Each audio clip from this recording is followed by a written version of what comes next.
Germany have officially arrived. ভাই 7-1 মানে score line এইটাই কেন হওয়া লাগবে, আই ডোন্ট নো ভাই, sorry for the Brazilian fans, but 7-1।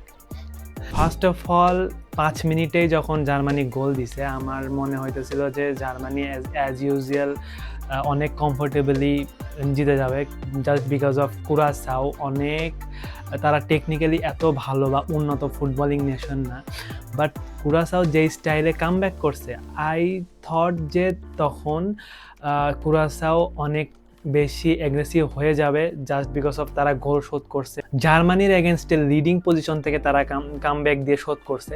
But the fact is যে এইখানেই আসলে টেকনিক্যাল যেই ফ্যাসিলিটিসগুলো বা একটা ভালো ফুটবলিং কান্ট্রি না হওয়ার যেই ডিসঅ্যাডভান্টেজটা, তার কারণ হচ্ছে আমি পুরো খেলা যতবার দেখতেছিলাম বারবার দেখতেছিলাম যে কুরাসাও প্রত্যেকটা পাস ভুল দিচ্ছিল, প্রত্যেকটা বল লুজ করতেছিল। ঠিক এই কারণেই এই কিছু কিছু সিম্পল কিন্তু অনেক বেশি ইম্প্যাক্টফুল এই কাজগুলোর কারণে কুরাসাও অনেক বেশি সাফার করছে। তারা তাদের অ্যাগ্রেশনের জন্য অলদো কামব্যাক দিছিল, বাট এটা বেশিক্ষণ সাস্টেন করতে পারে নাই। অনেক কমফোর্টেবলি মানে কাইন্ড অফ জার্মানির কাছে একটা ট্রেনিং সেশন ছিল এটা, অনেক ইজিলি তারা একদম ইজিলি কুরাসাওকে একদম হচ্ছে ফিনিশ করে ফেলছে। 12টা অন টার্গেট শট জার্মানি করছে অ্যান্ড কুরাসাও জাস্ট 2টা অন টার্গেট শট করছে, যার মধ্যে থেকে একটা গোলও হয়েছে। এটা অনেক বেশি ভালো তাদের জন্য অ্যাকচুয়ালি, কিন্তু জার্মানির জন্য অ্যাকচুয়ালি ভাই এটা প্র্যাকটিস সেশন ছিল। এখন তাদের টেস্ট অ্যাকচুয়ালি গ্রুপ পর্বে হবে না, তাদের অ্যাকচুয়াল টেস্ট হবে রাউন্ড অফ 32 থেকে আসলে, কারণ আমার মনে হয় না গ্রুপ সেশনে বা গ্রুপ পর্বে তাদের খুব একটা বেশি কষ্ট হবে বা কষ্ট হওয়ার কথা।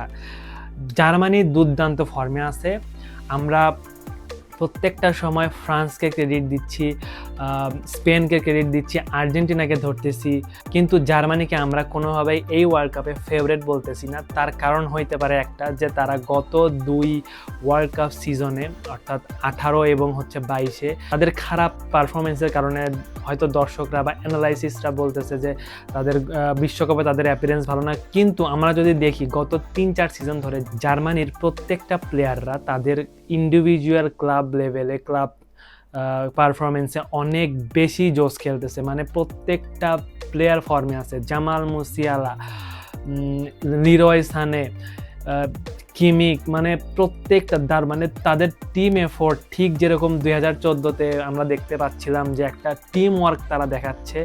7-1 গোলের জন্য বলতেছি না, বাট অ্যাকচুয়ালি এই খেলাতে অলদো কুরাসাওয়ের সাথে খেলায় আসলে জার্মানির ফুল পটেনশিয়াল বোঝা যাবে না, কিন্তু হ্যাঁ তাদের মধ্যে সেই টিম স্পিরিট এবং সেই অ্যাগ্রেশন বা সেই কম্বিনেশন চলে আসছে।